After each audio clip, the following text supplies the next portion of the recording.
So I'm in the process of rebuilding the sachem here. She's a 1933 Frank Sprague built lobster boat down on Swans Island. And I'm replacing the keel. I'm also going to, in time, replank most of the bottom up to the waterline. Do some new floor timbers and fix the bottom parts of the steam bent timbers. But today what I'm doing is cutting the rabbet into the keel for the planks to fit into. I've started the process. Here's the bearding line. Let me see, let me go on this side. This will make a little more sense. This is the bottom of the keel. This is the starboard side. And this is the bearding line, so that's the top edge of the rabbet. And this is the rabbet line, which is the bottom edge.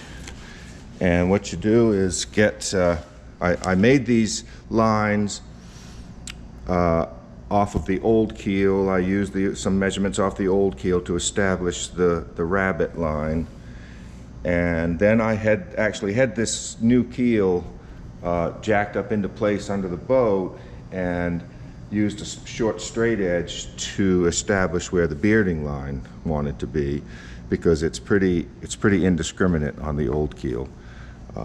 And so now what you do is take a board right here, and I had marked on here with my bevel gauge the angles at different places on the keel. I had marked out where each timber was, from 4, 5, 6, 7 down to 15 along the length of the keel, and then at 4 and at 7 and at 10, here's 10, I took that angle and chiseled a pocket in there that will accept the planking. This block of wood is the same thickness that the planking will end up being.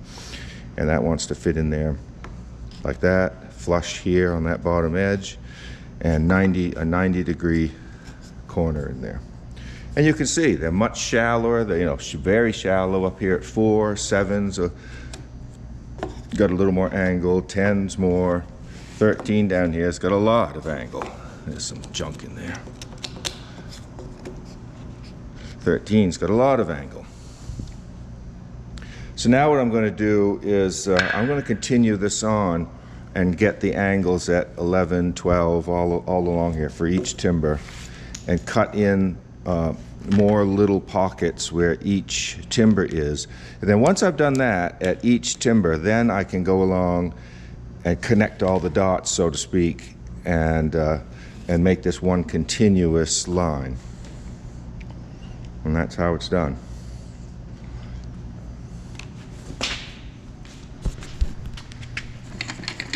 So, let's see, I gotta get a piece of wood here. So I want,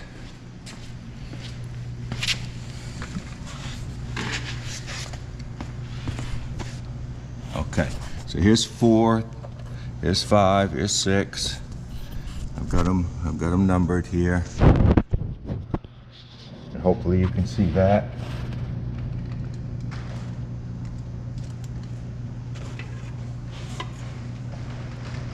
So I'm going to hold that on that timber at that angle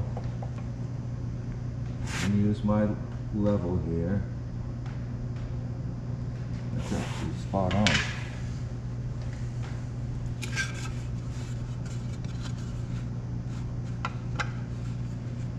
Let's see. All right, so there's 5. Started on this end. And here's 6. All right, start to change a little here.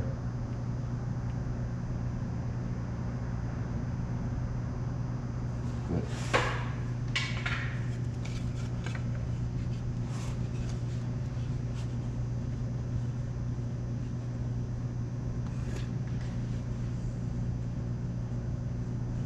And you can see it's already a little different, and then as I go down it'll get steeper and steeper. And then I'll come back and show you how to chisel the pockets.